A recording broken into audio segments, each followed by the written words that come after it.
ಎಲ್ರಿಗೂ ನಮಸ್ಕಾರ. ಇಂದಿನ ಸಂಚಿಕೆಗಳಲ್ಲಿ ಹಲವಾರು ನಮ್ಮ ಧರ್ಮಗಳ ಬಗ್ಗೆ, ಕಾಲಜ್ಞಾನದ ಬಗ್ಗೆ ಮಾಹಿತಿಗಳನ್ನ ಕೊಡ್ತಾ ಹೋಗ್ತೀರಿ.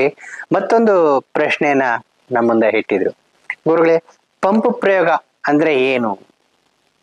ಪಂಪು ಪ್ರಯೋಗಗಳಂದ್ರೆ ಯಾವ ವಿದ್ಯೆಗಳಲ್ಲಿ ಬರುತ್ತೆ?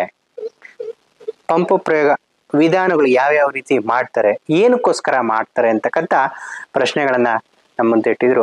ಪ್ರಶ್ನೆ ಇಟ್ಟಿರ್ತಕ್ಕಂಥವ್ರಿಗೂ ನಾವು ಇವತ್ತು ಧನ್ಯವಾದಗಳನ್ನ ಹೇಳೋದಕ್ಕೆ ಇಷ್ಟಪಡ್ತೀರಿ. ಅದ್ಭುತವಾಗಿರ್ತಕ್ಕಂಥ ಪ್ರಶ್ನೆಯನ್ನು ಕೂಡ ಇಟ್ಟಿದ್ದಾರೆ. ಅದಕ್ಕೋಸ್ಕರ ಆ ಪ್ರಶ್ನೆಗೆ ನಾವು ಇವತ್ತು ಪಂಪು ಪ್ರಯೋಗದ ಬಗ್ಗೆ ನಾವು ಮಾತನಾಡೋದಕ್ಕೆ ಇಷ್ಟಪಡ್ತೀವಿ. ನೋಡಿ, ಭೂತ ವೈದ್ಯ ಅಂತಕ್ಕಂಥದ್ದು ಏನಿದೆಯೋ ನಮ್ಮ ಸನಾತನ ಧರ್ಮಗಳಲ್ಲಿ ಅದು ಒಂದು ವಿದ್ಯೆ ಅಂತಕ್ಕಂಥದ್ದು ಭೂತ ವೈದ್ಯೆ. ಅಲ್ಲಿ ಬರ್ತಕ್ಕಂಥ ಅಪಾರವಾಗಿರ್ತಕ್ಕಂಥ ವಿದ್ಯೆ, ಅಪಾರವಾಗಿರ್ತಕ್ಕಂಥ ಸಾಧನೆ ಮಾಡ್ತಕ್ಕಂಥ ವಿದ್ಯೆಯಲ್ಲಿ ಇದು ಒಂದು ಯಾವ್ದಪ್ಪ ಅಂತ ಹೇಳಿದ್ರೆ ಪಂಪು ಪ್ರಯೋಗ. ಅದು ಯಾವ್ಯಾವ ರೀತಿ ಮಾಡ್ತಾರೆ, ಅದರಿಂದ ಏನು ಪ್ರಯೋಜನ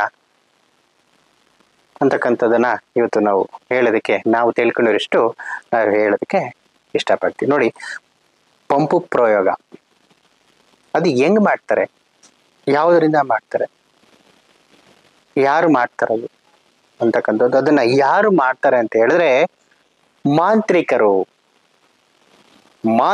ಮಾಡ್ತಕ್ಕಂಥ ಪ್ರಯೋಗ ಅದು. ಆ ಪಂಪುಗಳು ಅಂತಕ್ಕಂಥದ್ದು ಏನಪ್ಪಾ ಅಂತ ಹೇಳಿದ್ರೆ 3 ಬೊಂಬೆಗಳನ್ನ ಸೃಷ್ಟಿ ಮಾಡ್ತಾನ ಯಾರು ಮಾಂತ್ರಿಕ ಆಗಿರ್ತಕ್ಕಂಥವ್ರು. ಇದು ಸಾಮಾನ್ಯ ವ್ಯಕ್ತಿಗಳ ಕೈಲಿ ಮಾಡೋದಕ್ಕೆ ಸಾಧ್ಯನೇ ಇಲ್ಲ ಅಂತ ಹೇಳೋದಕ್ಕೆ ನಾವು ಇಷ್ಟಪಡ್ತೀವಿ. ಇದು ವಿಜ್ಞಾನಕ್ಕೆ ಸವಾಲಾಗಿರ್ತಕ್ಕಂಥ ವಿದ್ಯೆ. ಇದು ಈ ಪಂಪು ಪ್ರಯೋಗ ಅಂತಕ್ಕಂಥದ್ದು ಏನಿದೆಯೋ, ಭೂತ ವೈದ್ಯದಲ್ಲಿ ಬರ್ತಕ್ಕಂಥ ಪ್ರಯೋಗ ಏನಿದೆಯೋ ಸವಾಲಾಗಿರ್ತಕ್ಕಂಥ ವಿದ್ಯೆ, ತುಂಬಾ ಅಪಾಯಕಾರಿಯಾಗಿರ್ತಕ್ಕಂಥ ವಿದ್ಯೆ ಕೂಡ ಪಂಪು ಪ್ರಯೋಗ ಅಂತಕ್ಕಂಥದ್ದು. ಇದು ಒಂದು 3 ಬೊಂಬೆಗಳನ್ನ ಮೊದಲನೇದಾಗಿ ಸೃಷ್ಟಿ ಮಾಡ್ತಾನೆ ಅಂತ ಹೇಳಿದ್ರೆ, ಆ ಬೊಂಬೆಗಳನ್ನು ಸೃಷ್ಟಿ ಹೇಗ್ ಮಾಡ್ತಾನೆ, ಅದಕ್ಕೆ ಜೀವವನ್ನ ಬರೆಸ್ತಾನೆ. ಮಾಂತ್ರಿಕ ಆಗಿರ್ತಕ್ಕಂಥ ಜೀವವನ್ನು ತುಂಬುತ್ತಾನೆ. ಅದು ನಡೆದಾಡುತ್ತಂತೆ ಬೊಂಬೆಗಳು. ಅದು ನಾವು ನೋಡಿದ್ವಿ ಸಾಕ್ಷಿ ಸಮೇತ, ನಮಗ್ ಗೊತ್ತದು. ನಮ್ಮವ್ರು ನಂಬೋದು, ಬಿಟ್ಟವ್ರು ಬಿಡ್ಬೋದು. ಇದು ಈ ಮಾತುಗಳನ್ನ ಹೇಳ್ತಕ್ಕಂಥದ್ದು, ಈ ಮಾತನ್ನ ಹೇಳ್ತಿರ್ತಕ್ಕಂಥದ್ದು. ನಂಬಿಕೆ ಇರೋರು ನಂಬಿ, ಬಿಟ್ರೆ ಬಿಡಿ.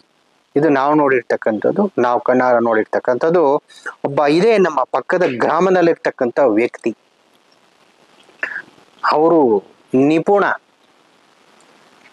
ಪಕ್ಕದಲ್ಲಿ ಗ್ರಾಮದಲ್ಲಿ ಇರ್ತಕ್ಕಂಥ ವ್ಯಕ್ತಿ ಭೂತ ವೈದ್ಯದಲ್ಲಿ ನಿಪುಣ ಅಂತ ಹೇಳಕ್ಕೆ ಇಷ್ಟಪಡ್ತೀವಿ. ಇವತ್ತು ಅವ್ರು ಇಲ್ಲ, ಅವ್ರ ಸಂತಾನನೇ ಹೊಟ್ಟೋಗಿದೆ. ಯಾಕೆ? ಹಲವಾರು ಕರ್ಮಗಳನ್ನ ಮಾಡಿದ್ರು, ಅದಕ್ಕೆ ಹೋಯ್ತು ಅಂತ ನಮ್ಮ ಹಳ್ಳಿಯಲ್ಲಿ ಮಾತಿನ ಚಕಮಕಿಗಳು ಬರ್ತಾನೆ ಇದೆ.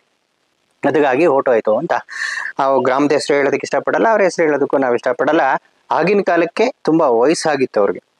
ಅವ್ರು ನೋಡಿ, ಆ ಪಂಪುಗಳನ್ನ ಸೃಷ್ಟಿ ಮಾಡಿದ್ರು ಅವರು. 3 ಬೊಂಬೆಗಳು ನಡೆದಾಡ್ತಿತ್ತದು.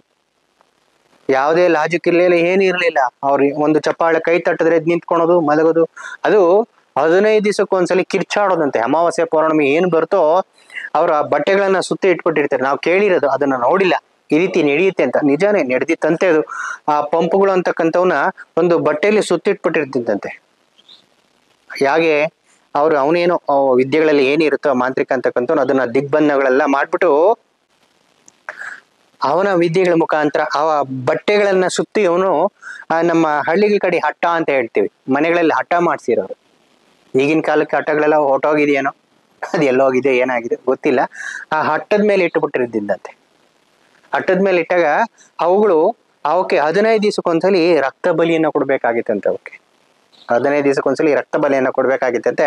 ಆ ಟೈಮಲ್ಲಿ ಅಮಾವಾಸ್ಯೆ ಪೌರ್ಣಮಿ ಹತ್ರ ಬಂದಾಗ ರಾತ್ರಿ 12 ಗಂಟೆ ಸುಮಾರು 12 ಗಂಟೆ ಮೇಲೆ ಕಿರ್ಚಾದಿದ್ರು ಧ್ವನಿಗಳನ್ನ ನಾವು ಎತ್ತುತ್ತಿದ್ವಂತೆ. ಯಾವುದೋ ವಿಚಿತ್ರವಾಗಿರ್ತಕ್ಕಂಥ ಧ್ವನಿಗಳು ಕಿರ್ಚಾಡ್ತಿದ್ವಂತೆ. ಅವ್ರು ಬರೋದೇನಾದ್ರು ಲೇಟ್ ಆಗಿದ್ರೆ, ಇವತ್ತ ನಾವು ಒಂದು ಪ್ರಾಣಿ ಸಾಕಿದಾಗ ಒಂದು ಕೂಡ ಹಾಕಿದ್ರೆ ಅದಕ್ಕೆ ಊಟ ಹಾಕ್ತಿರೋ ಕೂಡ ಹಾಕಿದಾಗ ನಾವು ಹೆಂಗೆ, ಒಂದು ಉದಾಹರಣೆಗೆ ನಾಯಿನೇ ಕೂಡ ಒಂದು ಬೋನಲ್ಲಿ ಕೂಡಿಟ್ಟಾಗ ಎಷ್ಟು ಕಿರ್ಚಾಡುತ್ತೆ, ಕೂಗಾಡುತ್ತದು. ಆ ಕೂಗಾಡಿ ಬಡ್ಕಾಡುತ್ತಲ್ವಾ, ಅದೇ ರೀತಿ ಇವುಗಳು ಕೂಡ, ಬೊಂಬೆಗಳು ಕೂಡ ರಕ್ತ ಬಲಿಯನ್ನ ಕೊಡೋದಕ್ಕೆ ಕಿರ್ಚಾಡಿ ಕೂಗಾಡ್ತಿದ್ವಂತೆ. ಇದು ಪಂಪುಗಳಿಗೆ ಪ್ರಯೋಗ ಅಂತ ಹೇಳೋದಕ್ಕೆ ನಾವು ಇಷ್ಟ. ಇದು ಪಂಪುಗಳಿಗೆ ಇರ್ತಕ್ಕಂಥ ಶಕ್ತಿ. ಹಾಗಾಗಿ ನೋಡಿ ಅದನ್ನ ಯಾವ್ಯಾವ ರೀತಿ ಮಾಡ್ತಾನೆ ಮಾಂತ್ರಿಕ ಆಗ್ತಕ್ಕಂಥವ್ರು, ಹೆಂಗೆ ತಯಾರು ಮಾಡ್ತಾನೆ ಆ ಬೊಂಬೆಗಳನ್ನ ಅಂತಕ್ಕಂಥದ್ದನ್ನ ನಾವು ನಮಗೆ ತಿಳ್ಕೊಂಡಿರೋಷ್ಟು ನಾವು ಮಾತಾಡೋದಕ್ಕೆ ಇಷ್ಟಪಡ್ತೀರಿ. ಮೊದಲನೇದಾಗಿ ಅಮಾವಾಸ್ಯೆ ದಿನ ಸತ್ತಿರ್ತಕ್ಕಂಥ ವ್ಯಕ್ತಿ, ಅವನು ನಾವು ಸ್ವಲ್ಪ ಸಮಯದಲ್ಲಿ ಕೂತ್ಕೊಂಡು ಮಾತಾಡ್ಬಿಡ್ತೀವಿ, ಅವನು ಸುಮಾರು ವರ್ಷಗಳ ಸಾಧನೆ, ವರ್ಷಗಳ ಕಾದಿರ್ತಾನೆ ಆ ಸಮಯಕ್ಕೋಸ್ಕರ, ಆ ದಿವಸಕ್ಕೋಸ್ಕರ. ಹಾಗಾಗಿ ಒಬ್ಬ ಅಮಾವಾಸ್ಯೆ ದಿವಸ ಸತ್ತಿರ್ತಕ್ಕಂಥ ವ್ಯಕ್ತಿ ಏನಿರ್ತಾನೋ ಅಮಾವಾಸ್ಯೆ ದಿವಸನೇ ಸತ್ತಿರ್ಬೇಕಂತದ್ದು. ಹಾಗಾಗಿ ಅದು ಕೆಲವು ಜಾತಿಗಳನ್ನ ಆಯ್ಕೆಗಳನ್ನ ಮಾಡ್ಕೊಂತಾರ, ಅದ್ರಲ್ಲಿ ಮಾಂತ್ರಿಕ ಆಗಿರ್ತಕ್ಕಂಥವನು ಈ ತರ ಜಾತಿಯಲ್ಲಿ ಸತ್ತಿರಬೇಕೇನು, ಇದೇ ಜಾತಿಯವನು ಆಗಿರ್ಬೇಕು, ಇದೇ ರೀತಿ ಇರ್ಬೇಕು ಅವನು ಅಂತೆಲ್ಲ ನೋಡಿ ಮುಂಚೆನೆ ಅವನು ಒಬ್ಬ ನಾವ್ ಹೇಳ್ತೀವಿ ಉಪಾಯಗಳನ್ನ ಮಾಡಿರ್ತಾನೆ ಅಂತ ಹೇಳ್ತಾರೆ. ಅದನ್ನೆಲ್ಲ ಒಂದು ಪ್ಲಾನ್ ಅಂತ ಹೇಳ್ತಾರಲ್ವಾ, ಆ ಪ್ಲಾನ್ ಹಾಕಿ ಇಟ್ಕೊಂಡಿರ್ತಾನಂತ. ಒಬ್ಬ ಸತ್ಮೇಲೆ ಅದಕ್ಕೆ ಎಷ್ಟೋ ಒಂದು ಮಂತ್ರಗಳ ಆಮಂತ್ರಗಳನ್ನೆಲ್ಲ ಕೊಡ್ತಾನಂತೆ. ಅವನ ಸಮಾಧಿ ಮೇಲೆ ಕೂತ್ಕೊಂಡು ಜಪಗಳು, ತಪಗಳು, ಆವೇಶ ಮಂತ್ರಗಳು ಏನೇನಿರುತ್ತೋ ಅವನ ವಿಧಾನಗಳಲ್ಲಿ ಮಶಾಣದ ಮೇಲೆ ಕೂತ್ಕೊಂಡು ಯಾರು ಗೊತ್ತಿಲ್ದಿರಾ ಅವನೊಬ್ಬನೇ ಮಾಡ್ತಿರ್ತಾನಂತೆ. ಹೋಗಿ ಆ ದಿಗ್ಬಂಧಗಳನ್ನ ಹಾಕೊಂಡು ಮಶಾಣದ ಮೇಲೆ ಕೂತ್ಕೊಂಡು ಮತ್ತೆ ಆ ಹೆಣನ ಅವನು ಹೊರಗಡೆಯಿಂದ ತೆಗಿತಾನಂತೆ. ಸ್ವಲ್ಪ ದಿವಸಗಳಾದ್ಮೇಲೆ ಆ ಒಳಗಡೆ ಊತಿರ್ತಕ್ಕಂಥ ಹೆಣ, ಆ ದೇಹವನ್ನ ತೆಗೆದು ಅದ್ರ ಮೇಲೆ ಕೆಲವೊಂದು ವಿಧಾನಗಳಿರ್ತವೆ. ಬಾಳೆ ಎಲೆ ಮೇಲೆ ಮಲಗಿಸಿ ಆ ಹೆಣದ ಮೇಲೆ ಬಾಳೆ ಎಲೆನ ಹಾಕಿ ಅವನ ಹೊಟ್ಟೆ ಎಲ್ಲ ಬಗ್ದು ಅದ್ರ ಒಳಗಡೆ ಏನೇನೋ ಕೆಲವೊಂದು ಮೂಲಿಕೆಗಳನ್ನೆಲ್ಲ ತುಂಬ್ತಾರೆ. ಆ ತಲೆ ಬುರುಳೆ ಎಲ್ಲ ಹೊಡೆದು ಅದ್ರೊಳಗೆಲ್ಲ ಕೆಲವೊಂದು ಮೂಲಿಕೆಗಳನ್ನೆಲ್ಲ ತುಂಬಿ ಆ ಮಂತ್ರಗಳನ್ನ ಆವೇಶ ಮಾಡ್ತಕ್ಕಂಥದ್ದು. ಆವೇಶ ಮಾಡ್ತಾನವನು. ಆವೇಶ ಮಾಡಿ ಆ ಮೂಲಿಕೆಗಳ ಒಳಗಡೆ ಏನು ತುಂಬಿರ್ತಾನೆ ನೋಡಿ, ಅದಕ್ಕೆ ಶಕ್ತಿಯನ್ನು ಉತ್ಪತ್ತಿ ಮಾಡ್ತಾನೆ. ಶಕ್ತಿಯನ್ನು ಉತ್ಪತ್ತಿ ಮಾಡಿ ಅದರಿಂದ ಒಂದು ಬೊಂಬೆಯನ್ನ ತಯಾರು ಮಾಡ್ತಾನೆ. ಎಷ್ಟೋ ದಿವಸಗಳು ಶ್ರಮ ಪಡ್ತಾನವನು. ಕೆಲವರು ಅಮಾವಾಸ್ಯೆ ಸತ್ತಿರೋ ದಿವಸ ಮತ್ತೆ ಈ ಮಿಂಚು ಬಂದು ಸತ್ತಿರ್ತಾರೆ ನೋಡಿ, ಅವರನ್ನ ಸಾಮಾನ್ಯ ಮಣ್ಣು ಮಾಡಿಕೊಳ್ಳೆ. ಕೆಲವರು ನಮ್ಮ ಹಳ್ಳಿ ಕಡೆ ಕೆಲವೊಂದು ಪದ್ಧತಿಗಳು ಅವ್ರು ಕಾವಲು ಹಾಕ್ತಾರೆ, ಆ ಹೆಣ ತೋಡ್ಬಿಡ್ತಾರೆ ಅಂತ. ಕೆಲವರು ನೀವು ಉದಾಹರಣೆಗಳು ಇದೆ ಸಾಕಷ್ಟು. ಕೆಲವು ಹಳ್ಳಿಗಳಲ್ಲಿ, ಕೆಲವರು ಊರುಗಳಲ್ಲಿ ಇವತ್ತು ಸತ್ತೋಗಿದ್ದ ಯಾರೋ ಹೆಣ ತೋಡ್ಬಿಟ್ಟಿದ್ರಪ್ಪ, ಆ ಮಶಾಣ ತೋಡ್ಬಿಟ್ಟು ಹೆಣ ಎತ್ಬಿಟ್ಟಿದ್ರು ಮೇಲಕ್ಕೆ ಅಂತ ಹೇಳ್ತಾರೆ. ಅವ್ರು ಯಾರು ಮಾಡಿರಲ್ಲ. ಕೆಲವ್ರು ಹೇಳ್ತಾರೆ ಅವ್ನ ಮೈ ಮೇಲೆ ಒಡವೆ ಇತ್ತನೋ, ಅದು ನೋಡೋದಕ್ಕೆ ಕಳ್ಳರು ಎತ್ಬಿಟ್ಟಿದಾರೇನೋ ಅಂತ ಹೇಳ್ತಕ್ಕಂಥ ಮಾತುಗಳಿದೆ. ಆ ಕಳ್ಳರು ಎತ್ತಿರತಕ್ಕಂಥದ್ದಲ್ಲ, ಇವರು ಮಾಟ ಮಂತ್ರ ಮಾಡಿರ್ತಕ್ಕಂಥವ್ರು ಎತ್ತಿರ್ತಾರೆ ಹೆಣಗಳನ್ನ. ಅದೇ ರೀತಿ ಮತ್ತೊಬ್ಬ ಜಾತಿಯನ್ನ, ಒಂದು ಜಾತಿ ಆಯ್ತು, 3 ಜಾತಿಗಳನ್ನ ವಿಂಗಡಣೆ ಮಾಡ್ಕೊಂತಾನು. 3 ಜಾತಿಗಳನ್ನ ಮಾಡ್ಕೊಂತಾನೆ. ಅವರು ಕೂಡ ಅಮಾವಾಸ್ಯೆ ದಿವಸ ಸತ್ತಿರ್ತಕ್ಕಂಥದನ್ನ ಕಾಯ್ತಿರ್ತಾನ.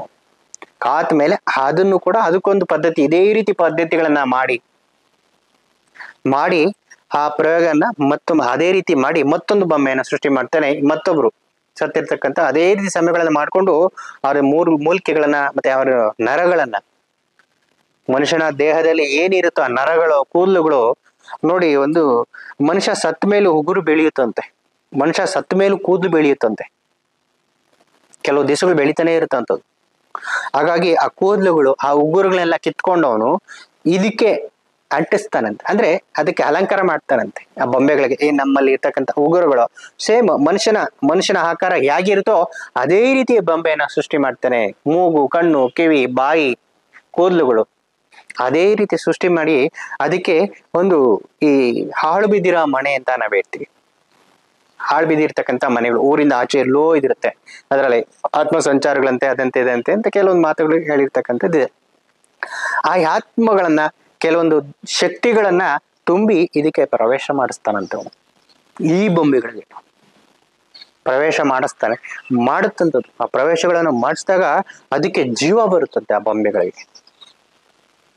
ಆ ಜೀವ ಬಂದಾಗ ಅದು ಏನೇ ಕೆಲಸಗಳು ಮಾಡೋದಕ್ಕೂ ರೆಡಿ ಇರುತ್ತಂತೆ. ಕೆಲವೊಂದು ಸೂಚನೆಗಳು ಕೊಡ್ತಂತೆ ಅವನಿಗೆ. ಆಗ ಒಂದು ಪದ್ಧತಿ ಏನಪ್ಪಾ ಅಂತ ಹೇಳಿದ್ರೆ, ಅದಕ್ಕೆ ಪ್ರತಿ ಅಮಾವಾಸ್ಯೆ ಪೌರ್ಣಿಮೆಗೆ ಯಾವ ಸಾಧಕನು ಏನಿರ್ತಾನೋ ಅದೊಂದು ಪದ್ಧತಿ ಅಷ್ಟೇ ನಾವು ತಿಳ್ಕೊಂಡಿರೋಂಥದ್ದು. ಆ ಪದ್ಧತಿನ ಅದನ್ನ ಪಾಲನೆ ಮಾಡಲೇಬೇಕಂತೆ. ಏನಪ್ಪಾ ಅಂತ ಹೇಳಿದ್ರೆ, ಅವನು 15 ದಿವಸಕ್ಕೊಂದ್ಸಲಿ ಅವನು ದೇಹದ ರಕ್ತ ಕೊಡ್ಲೇಬೇಕಂತ. ಅದಕ್ಕೆ ಆ ಮಾಂತ್ರಿಕ ಏನು ಅವನು ಸಾಧನೆ ಮಾಡ್ಕೊಂಡು ಆ ಜೀವ ತುಂಬಿಡ್ತಾನೋ ಅವನು ರಕ್ತ ಬಲಿಯನ್ನ ಕೊಡ್ಬೇಕಂತೆ ಅವನು. ಆಗ ನೋಡಿ, ಅವರು ಕೆಲವೊಂದು ನೀವು ಸಿನಿಮಾಗಳಲ್ಲಿ, ಕೆಲವೊಂದು ಕಾದಂಬರಿಗಳಲ್ಲಿ, ಕೆಲವೊಂದು ಕಥೆಗಳಲ್ಲಿ ಕೇಳಿರ್ಬೋದು ನೀವು. ಈ ತರ ಬೆರಳು ಚುಚ್ಕೊಂಡು ರಕ್ತದ ಹನಿ ಹಾಕ್ತಿದ್ರಂತೆ ಬಾಯಿಗೆ, ಅದ್ಯಾವ್ದೋ ದೇವ್ರಿಗೆ ಹಾಕ್ತಿದ್ರಂತೆ, ಎಲ್ಲೋ ಮಶಾನದಲ್ಲಿ ಏನೋ ಬೊಂಬೆ ಇಟ್ಬಿಟ್ಟು ಅದು ಹನಿ ರಕ್ತ ಹಾಕ್ತಿದ್ರಂತೆ ಅದಕ್ಕೆ, ಅಥವಾ ಫೋಟೋಗೆ ಹಾಕ್ತಿದ್ರಂತೆ ಅಂತ ಕೇಳ್ಪಟ್ಟಿರ್ಬೋದು. ಇದು ಅವ್ರು ಕೇಳ್ಪಟ್ಟಿರೋದಲ್ಲ, ಇದು ಮಾಡ್ತಿದ್ರಂತೆ.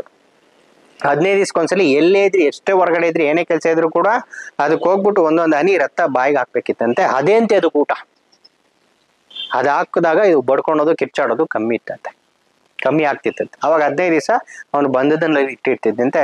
ಇದು ಏನಕ್ಕೆ ಗುರುಗಳ ಉಪಯೋಗ, ಈ ಪ್ರಯೋಗ ಏನಕ್ಕೆ ಪ್ರಯೋಜನ?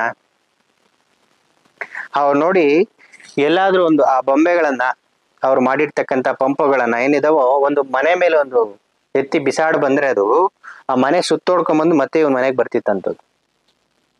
ಅವನ ಮನೆ ಸರ್ವನಾಶ ಆಗ್ಬಿಡ್ತಿತ್ತಂತೆ. ಇದನ್ನ ಹೇಳೋದಕ್ಕೆ ಒಂದು ಭಯಂಕರವಾಗಿರ್ತಕ್ಕಂಥ ವಿಚಾರ ಅದು. ಬರೀ ಸುತ್ತೊಡೆದ್ರೆ ಸರ್ವನಾಶ, ಇದು ಶತ್ರುನಾಶಕ್ಕೋಸ್ಕರ ಮಾಡ್ತಕ್ಕಂಥ ಮಾಂತ್ರಿಕನ ಪ್ರಯೋಗ ಇದು, ಪಂಪು ಪ್ರಯೋಗಗಳು ಅಂತಕ್ಕಂಥದ್ದು. ಯಾಕೆ ಈ ಪ್ರಶ್ನೆ ಬಂತು? ಇಂದಿನ ಸಂಚಿಕೆಗಳಲ್ಲಿ ವೀರಬ್ರಹ್ಮೇಂದ್ರ ಸ್ವಾಮಿಗಳ ಬಗ್ಗೆ ನಾವು ಕಾಲಜ್ಞಾನದಲ್ಲಿ ಉಲ್ಲೇಖನ ಮಾಡಿರ್ತಕ್ಕಂಥದ್ದು ಪಂಪುಗಳಂದ್ರೆ ಏನು ಅಂತ ಮಾತಾಡಿದ್ರಿ. ಈ ಮನುಷ್ಯ ಇದು ಇವ್ರ ಮಾಂತ್ರಿಕ ಸೃಷ್ಟಿ ಮಾಡಿರ್ತಕ್ಕಂಥ ಸಣ್ಣ ಸಣ್ಣ ಪಂಪುಗಳು.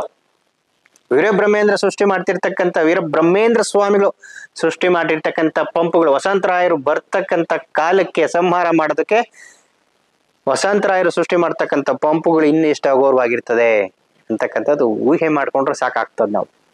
ಅದಕ್ಕೋಸ್ಕರ ಈ ಪಂಪುಗಳು ಅನ್ನಕ್ಕಂಥ ವಿಚಾರಗಳನ್ನ ಬಂತು.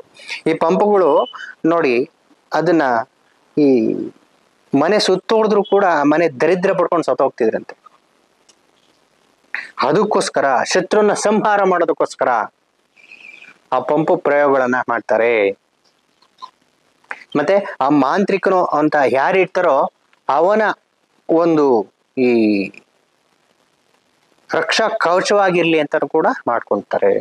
ಕೆಲವೊಂದು ಸಂದೇಶಗಳನ್ನ ತಿಳಿಸುತ್ತಂಥದ್ದು. ಅದು ಆ ಶಬ್ದಗಳನ್ನ ಯಾವ ರೀತಿ ಮಾಡ್ತಿತ್ತು ಅಂತ ಹೇಳಿದ್ರೆ ವಿಚಿತ್ರವಾಗಿರ್ತಕ್ಕಂಥ ಶಬ್ದ ಅದು. ನಾವು ಕೇಳ್ಪಟ್ಟಿದೀವಿ. ಯಾಕಂತ ಹೇಳಿದ್ರೆ ಈ ನಾವು ಎಲ್ಲದನ್ನು ಕೂಡ ಪರಿಶೀಲನೆ ಮಾಡ್ತಾನೆ ಇರ್ತೀವಿ. ಕೆಲವು ವಿದ್ಯೆಗಳಿದೆ, ಕೆಲವೊಂದು ವಿದ್ಯೆಗಳಲ್ಲಿ ಮೋಸ ಮಾಡ್ತಕ್ಕಂಥ ವಿದ್ಯೆಗಳಿದೆ. ಮಾಂತ್ರಿಕ ವಿದ್ಯೆಗಳಲ್ಲಿ, ಜಾದು ವಿದ್ಯೆಗಳಲ್ಲಿ, ಕಣ್ಕಟ್ಟು ಅಂತಕ್ಕಂಥದ್ದು ವಿದ್ಯೆಗಳಿದೆ. ಕೆಲವರು ಶಬ್ದ ಮಾಡುವಾಗ ಏನೋ ಒಂದು ಪ್ರಾಣಿ ತರ ಶಬ್ದ ಮಾಡೋದು, ಒಂದು ಕಪೆ ತರ ಶಬ್ದ ಮಾಡೋದು ಉಂಟು. ಅದು ಯಾಗಪ್ಪ ಅಂತ ಹೇಳಿದ್ರೆ ಸ್ವಲ್ಪ ಇದನ್ನ ವಿವರಣೆ ಹೇಳೋದಕ್ಕೆ ಸ್ವಲ್ಪ ಜಾಸ್ತಿ ಆಗುತ್ತೆ. ಪರವಾಗಿಲ್ಲ, ಹೇಳಿ ಅಂದ್ರೆ ಹೇಳ್ತೀವಿ, ಇಲ್ಲ ಅಂದ್ರೆ ಬೇಡ. ಆಯ್ತು, ಖಂಡಿತವಾಗಿ ಹೇಳ್ತೀರಿ. ನೋಡಿ, ಈ ಕೆಲವೊಂದು ಪ್ರಯೋಗಗಳನ್ನ ಮಾಡುವಾಗ ಈ ನಾವು ತೆಂಗಿನ ಚಿಪ್ಪು ಅಂತ ಹೇಳ್ತೀವಿ. ನಾವು ಯಾಕಪ್ಪ ಈ ಶಬ್ದ ಮಾಡ್ತಿದೆ ಅಂತಕ್ಕಂಥದ್ದು ಇದರಲ್ಲಿ ಎಷ್ಟು ನಾವು ಅನ್ಕೊಬಹುದು, ಇದು ಮೂಢನಂಬಿಕೆ ಅಂತ ಅನ್ಕೊಬಹುದು. ಬೊಂಬೆಗಳು ಸೌಂಡ್ ಮಾಡ್ತಿದೆ, ಗುರುಗಳು ಮೋಸವಾಗಿರ್ತಾರೆ ಬಿಡಪ್ಪ ಅಂತ ಅನ್ಕೊಬಹುದು. ಆ ಶಬ್ದ ಕೇಳಿ ಇವ್ರು ಏನೋ ಮೋಸ ಹೊಡ್ತಾರೆ, ಅಲ್ಲಿ ಏನೋ ಒಂದು ಲಾಜಿಕ್ ನಡೀತಿರುತ್ತೆ ಅಂತ. ಅದು ಲಾಜಿಕ್ ಅಲ್ಲ, ಸತ್ಯ ಅಂತ ಹೇಳೋದಕ್ಕೆ ನಾವು ಇಷ್ಟಪಡ್ತೀರಿ. ನೋಡಿ, ಆ ಶಬ್ದಗಳನ್ನ ಕೆಲವರು ಸಲ ಮಾಂತ್ರಿಕರು, ಈ ಜಾದೂಗಾರರು, ಮೋಡಿ ಪ್ರಯೋಗ ಮಾಡ್ತಕ್ಕಂಥವ್ರು, ಕಟ್ಟು ವಿದ್ಯೆಗಳನ್ನ ಮಾಡ್ತಕ್ಕಂಥವ್ರು ಶಬ್ದಗಳನ್ನ ಮಾಡಿಸ್ತಾರೆ. ಮತ್ತೆ ತೆಂಗಿನ ಚಿಪ್ಪುಳು ಉಡ್ಕೊಂಡು ಹೋಗೋ ತರ ಮಾಡ್ತಾರೆ. ಯಾಕೆ ಮಾಡ್ತಾರೆ ಅಂತಕ್ಕಂಥ ಸಣ್ಣ ವಿಚಾರವನ್ನ ತಮ್ಗಳಿಗೆ ತಿಳಿಸೋದಕ್ಕೆ ಇಷ್ಟಪಡ್ತೀರಿ. ಅಲ್ಲಿ ವಿಜ್ಞಾನ ಕೆಲಸ ಮಾಡ್ತಿರುತ್ತೆ ಅಂತಾನು ಹೇಳೋದಕ್ಕೆ ನಾವು ಇಷ್ಟಪಡ್ತೀರಿ. ಹಾಗೆ ಆ ತೆಂಗಿನ ಚಿಪ್ಪೆಗಳನ್ನ ತಗೊಂತಿದ್ರು. ತೆಂಗಿನ ಚಿಪ್ಪಗಳನ್ನ ತಗೊಂಡು ಆ ಚಿಪ್ಪೆಗಳು ಎರಡು ಮಧ್ಯಭಾಗಕ್ಕೆ ಅವನು ಒಂದು ಉಪಾಯದಿಂದ ನೀಟಾಗಿ ಕಟ್ ಮಾಡ್ಬಿಟ್ಟು ಆ ತೆಂಗಿನ ಚಿಪ್ಪು ಒಳಗಡೆ ಕಪ್ಪೆಯನ್ನು ಇಟ್ಟಿರ್ತಿದ್ರು. ಕಪ್ಪೆಯನ್ನು ಇಟ್ಬಿಟ್ಟು ತೆಂಗಿನಕಾಯಿ ತರನೇ ಅವ್ರು ಮಾಡಿಟ್ಬಿಡ್ತಾ ಇದ್ರು. ಆ ತೆಂಗಿನಕಾಯಿಗೆ ಒಂದು ಸಣ್ಣ ರಂಧ್ರ ಮಾಡ್ಕೊಂಡಿರ್ತಾರೆ. ಸಣ್ಣ ರಂಧ್ರ ನೋಡಿ, ಈಗ ತೆಂಗಿನಕಾಯಿ ಶಬ್ದ ಮಾಡುತ್ತೆ ಆ ಜಾದು ಮಾಡೋ ಟೈಮಲ್ಲಿ ಏನಾದ್ರು ನೋಡಿ, ಈಗ ಅಷ್ಟೇ ತೆಂಗಿನಕಾಯಿ ನಾನು ಮಾತಾಡ್ತೀನಿ ಅಂತ ಹೇಳ್ಬಿಟ್ಟು ಆ ಸಣ್ಣ ರಂಧ್ರದಲ್ಲಿ ಏನಿರುತ್ತೋ ಒಂದು ಕಡ್ಡಿಯಲ್ಲೋ, ನಮ್ಮ ಆಡು ಭಾಷೆಯಲ್ಲಿ ಹಂಚಿ ಕಡ್ಡಿ ಅಂತ ಹೇಳ್ತೀವಿ, ಹಂಚಿ ಕಡ್ಡಿಯಲ್ಲಿ ಆ ರಂಧ್ರಕ್ಕೆ ಸೇರಿಸಿದಾಗ ಆ ಕಪ್ಪೆಗೆ ತಿವಿದಾಗ ಏನ್ ಮಾಡುತ್ತೆ, ಕಪ್ಪೆ ಕೊಟ್ರ ಅಂತ ಒಂದು ಶಬ್ದ ಮಾಡುತ್ತೆ. ಆ ಲಾಜಿಕ್ ಅನ್ನ ಮಾಡ್ತಕ್ಕಂಥವ್ರು ಇದು. ಅದನ್ನು ಆ ತೆಂಗಿನಕಾಯಿ ಒಳಗಡೆ ಇಟ್ಬಿಟ್ಟು ಮಾಡ್ತಾರೆ. ಮತ್ತೆ ಆ ತೆಂಗಿನಕಾಯಿನ ನಾವು ಎಲ್ಲಾದ್ರೂ ಇಟ್ಬಿಟ್ಟು ಆ ಕಪ್ಪೆ ಉರುಳಾಡುತ್ತೆ ನೋಡಿ. ಈಗ ನಾನು ಮಂತ್ರ ಹಾಕ್ತೀನಿ ಅಂತ ಹೇಳ್ತಾರೆ, ನಾನು ಮಂತ್ರಿಸ್ತೀನಿ ಅಂತ ಹೇಳ್ಬಿಟ್ಟು ಅದನ್ನ ಅಲ್ಲಿ ಇಟ್ಬಿಟ್ಟಾಗ ಸುಮ್ನೆ ಇವನು ಏನೋ ಒಂದು ಮಂತ್ರ ಅದನ್ನ ಅಥವಾ ಒಂದು ಕಡ್ಡಿನ ಹಿಂಗ್ ಇಟ್ಕೊಂಡು ಹಂಗಿರ್ತಾನೆ, ಆ ಕಪ್ಪೆ ಉರುಳಾಡಕ್ಕೆ ಸ್ಟಾರ್ಟ್ ಮಾಡುತ್ತೆ ಹೊರಗಡೆ. ಹಾಗೆ ಉರುಳಾಡಕ್ ಸ್ಟಾರ್ಟ್ ಮಾಡುತ್ತೆ, ಆ ತೆಂಗಿನಕಾಯಿ ಉರುಳುತ್ತೆ. ಅವಾಗ ನೋಡಿದ್ರ ನನ್ನ ಮಂತ್ರ ಶಕ್ತಿ ಉರುಳಾಡ್ತಿದೆ ತೆಂಗಿನಕಾಯಿ ಅಂತಕ್ಕಂಥದ್ದು ಉಂಟು. ಅದು ಈ ರೀತಿ ಲಾಜಿಕ್ ಅಲ್ಲಿರ್ಲಿಲ್ಲ. ಅದು ವಿಚಿತ್ರವಾಗಿ ಶಬ್ದ ಮಾಡ್ತಿತ್ತು. ಎಷ್ಟು ಜೋರಾಗಿ ಶಬ್ದ ಮಾಡ್ತಿತ್ತು ಅಂತ ಹೇಳಿದ್ರೆ ಅದು ಇವಾಗ್ಲೂ ನಮ್ಮ ಕಿವಿಯಲ್ಲಿ ಗುಯ್ಗುಟ್ಟಿದೆ. ಅದನ್ನ ನೆನಪು ಮಾಡ್ಕೊಂಡ್ರೆ ಆ ಶಬ್ದ ನೆನಪು ಬರುತ್ತೆ ನಮ್ಗೆ. ಆ ರೀತಿ ಶಬ್ದಗಳನ್ನ ಮಾಡ್ತಿದ್ವಂತೆ ಪಂಪುಗಳು, ಆ ರೀತಿ ಶಬ್ದಗಳನ್ನ ಮಾಡ್ತಿದ್ವು. ಅದನ್ನ ಬಂದು ನಾವು ಈಗೇನಾಗಿದೆ ಗುರುಗಳೇ, ಏನಾಯ್ತು ಆ ಪಂಪುಗಳು, ಏನೆಲ್ಲ ತೊಂದರೆಗಳಾಯ್ತು ಅದರಿಂದ, ಏನಾದ್ರೂ ಅನಾಹುತಗಳಾಯ್ತು ಅದರಿಂದ ಅಂತಕ್ಕಂಥದ್ದ ಮುಂದಿನ ಸಂಚಿಕೆಗಳಲ್ಲಿ ತಿಳಿಸ್ತೀರಿ. ಇಷ್ಟನ್ನ ಹೇಳ್ತಾ ಇವತ್ತಿನ ಕಾರ್ಯಕ್ರಮನ ಮುಗಿಸ್ತಾ ಇದೀವಿ. ನಮಸ್ಕಾರ.